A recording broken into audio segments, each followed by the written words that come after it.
Hi, and welcome to this special episode of VR for Work. This is our first breaking news segment, and you might notice we're in a different or new studio than we've used before here at VR for Work. Many of you know we use an application here at VR for Work called Spaces to put on this production. Well, the news came out just last week that work on the Spaces application has ceased.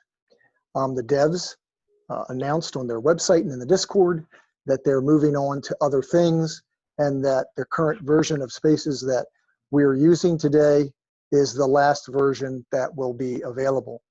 And so today we're going to talk here at VR for Work about what that means to our platform and to others who may have adopted Spaces as a method to work within VR, to communicate to an audience or to a class, certain concepts, do training, and many other things. So I think Spaces was and is, in fact, a unique platform and worth taking a look at, even though it's not in development anymore, in hopes that other development studios, or perhaps the same devs that were working on Spaces before, will adopt as they move on to other things.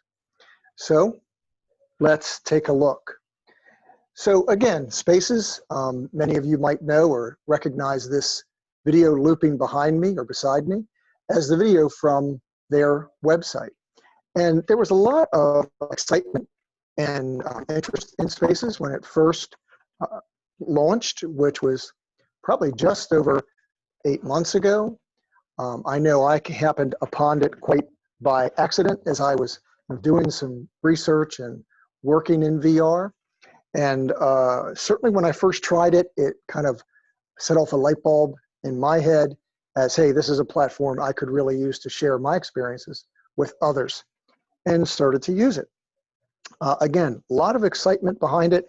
Great story, a dev team who was working in VR for theme parks that kind of dried up in the throes of the pandemic, kind of pivoted, use some of their technology to perhaps create and utilize this platform that initially was for, the idea was behind using it to do something different in your video conferences, right? So we have this camera system where I can switch cameras all around me here, and this, I think, is really the secret sauce for the Spaces platform.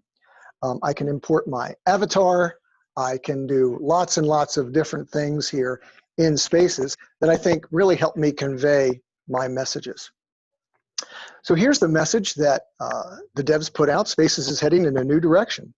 It's a thank you, but basically not a lot of information. It doesn't give the sense that they're going to continue, that they've been purchased and they're going to continue this in, under new management, but that they're heading in a whole new direction. The Discord has gotten quiet except from the users who are hoping to get some additional information. I've reached out to the dev team myself, asked if they would come on the show and talk about it, but I'm not really, frankly, expecting a response, although I'm hopeful. And so what happened? So on August 3rd, pro users, and I'm one of among them, received a refund and a cancel notice that our monthly fee was being reimbursed and got no explanation. I kind of went on the Discord, I said, hey, what's going on? And was basically just told, hey, it's going free. And there was the sense that maybe just the model was changing, that they were going to monetize it somehow differently. But then just last week, an email was sent out, and the notice appeared on the Discord on August 20th, the notice that we just looked at. So Spaces 048 is the last version being offered. No fees or login are going to be required for all of the pro features. There was a tiered model where you had free and then you had a pro version. Right now, all the features are available. There is a link on the Discord, and I have it here, and I'll put it in the description on the YouTube page. If you're interested, go download it. It certainly continues to work fine today. And again, the development team's gone dark. They're not responding to anything on the Discord, so we have no further information. So the risks of continuing to use this, and as I said, I'm going to continue to use it until I find a worthy substitute, but it runs on Windows OS. So we could have an OS update that could break something, and it's not going to get fixed. There's no dev team there to fix it.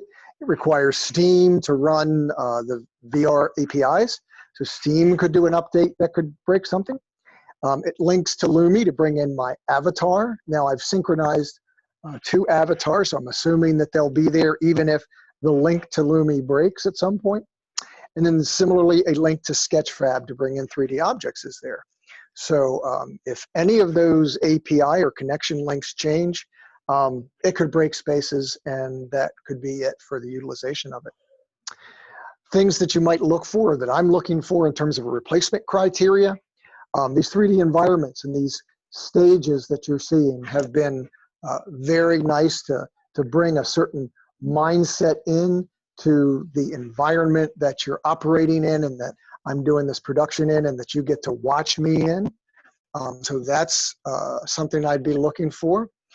Avatar support, certainly. I'd like a full body avatar like I get here in Spaces.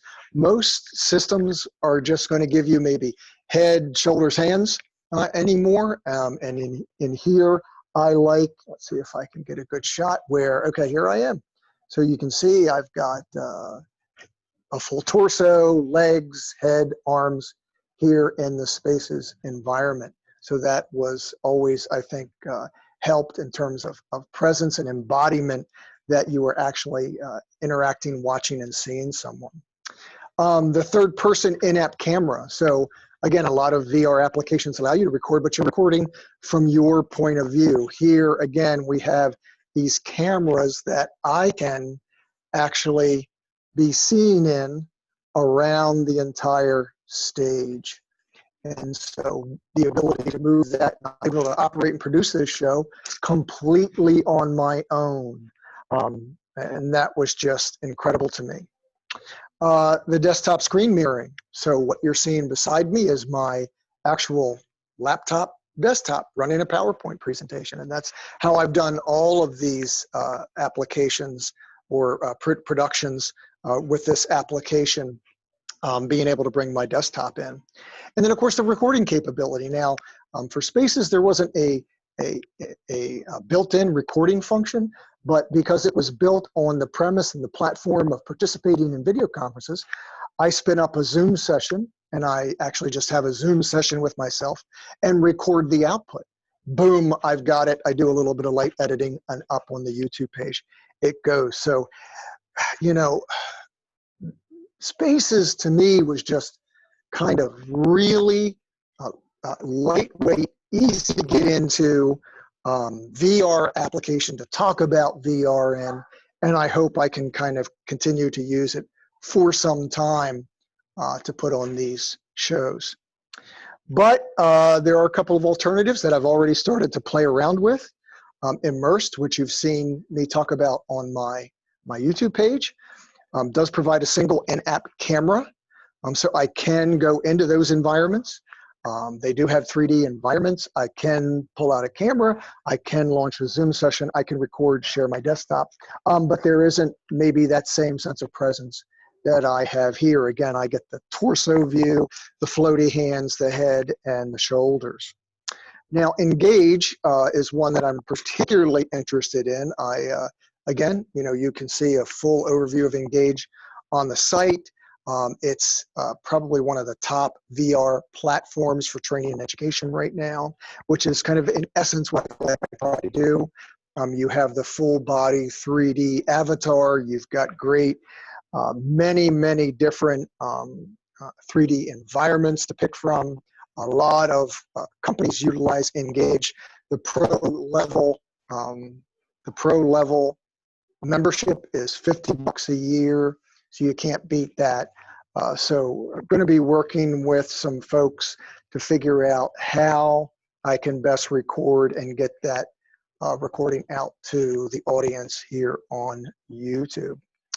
But VR for Work is here. We're not going away. We're going to continue again, like I said, to utilize Spaces as long as we can. And when something new comes along, you'll know about it first. So thank you as always for joining.